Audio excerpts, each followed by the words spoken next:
Okay. So today I just want to talk about something very important about African leaders, right? African leaders need to learn how to create opportunities, right? Not wait for opportunities to present itself.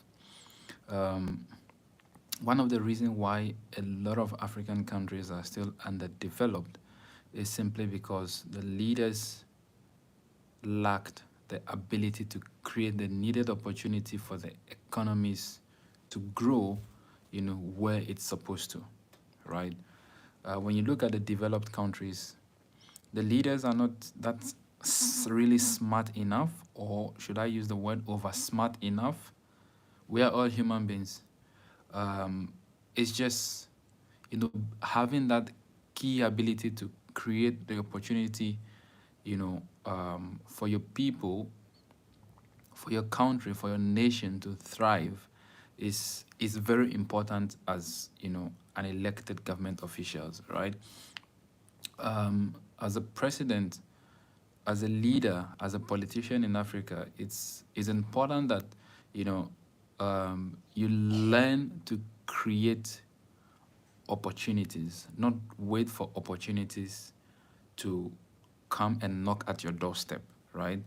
Um, if our leaders over the past decades had been creating the opportunities, Africa wouldn't have been where it is today. It would have been far and way more better. But today we find and we see a lot of African leaders still waiting for opportunities to present itself. You know, this is not a way to move. This is not a way to develop as a nation. This is not a way to fulfill the dreams, the visions, the missions, and the goals that you've promised, your people. That when I get voted into power, I am going to do X, Y, Z. All right. African leaders must learn to create opportunity. And what does it mean to create these opportunities? Um, you don't have to wait for someone to come and say, hey, I have 100 billion, I want to invest in your country. Create the necessity and make it, attractive for the person to say, this person has XYZ offer. Let me go and invest. Because when somebody comes to you and say, I have 100 billion to invest, or I have $1 million to invest, of course, they come with so much, negotiating power. But when you have an offer, you control, the power, you control the benefits, you control the negotiations. It becomes a win for win for everyone.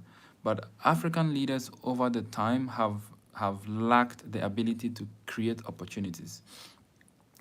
It doesn't mean that there are no direct or foreign direct investments in different African countries, or all the leaders are not being visionary, or they are not implementing some of their policies. No, I am talking about the overall collectiveness of the African continent and the leaders who have been elected year after year that has failed the people to create better opportunities, to create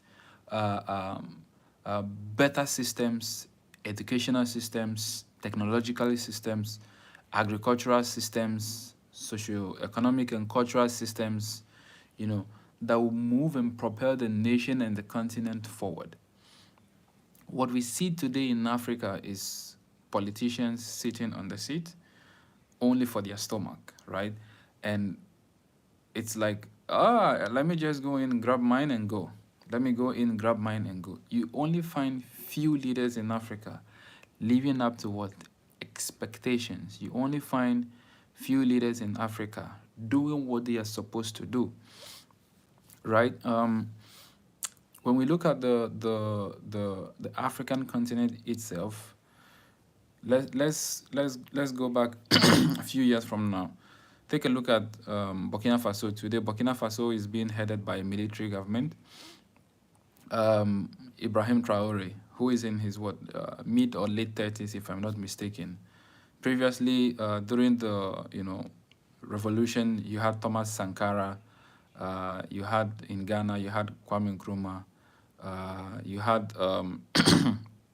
Idi Amin, you had Gaddafi. There are, so many other iconic African leaders. Lumumba was there. You had, was this, Nelson Mandela was there. There have been so many African leaders who stood for Pan-Africanism, who stood for their people, who had better visions, but, of course, they were eliminated. But today, instead of, the incoming presidents, carrying on the vision of what people who came before them has started, instead they fail to do so, right? So this is what I'm talking about, the overall collectiveness of the efficiency and effectiveness of African leaders over the time has not created or has not, created the impression of African leaders having the capability to create better opportunities, right?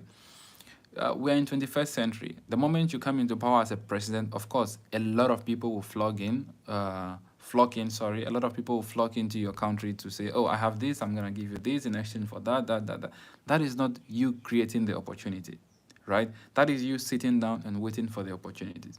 Now, the ratio at which African presidents or African leaders create opportunities, for themselves, for their countries, for their nation and citizens, I would say maybe 2:10, right? Maybe you 2 times out of 10, they create the opportunity. What happens to the rest of the 8, right? If somebody comes knocking at your doorstep with an investment proposal, of course, it means they have something that they need. It means that they have something, they see something that is of value to them, right? And the moment you start accepting their proposal, of course, they also have expectations. But when you create an offer for people to come and invest, the expectations are controlled, the expectations are not exceeded. You only get, or the person only gets what they get, right? So African leaders should be able to create opportunities rather than waiting for opportunities to come and knock at your doorsteps, because it is very common that once you get elected into office as a president, different nations will come knocking with different forms of offer. This is not rocket science. This is not an alien planet. This is Earth. This is Africa. And this is the world, right? So we see more of delegates, people come in, oh, the embassy of this, ministry of this, ministry of that, Of course, some of these meetings are also very, very important to have. It's part of creating the opportunities itself. However, the overall, efficiency and satisfaction of African leaders having the ability to create this opportunity is what is lacking, and that is why Africa is where it is today. And we need to, move forward, and we need to progress as a nation. All right, guys. Thanks for today. Bye.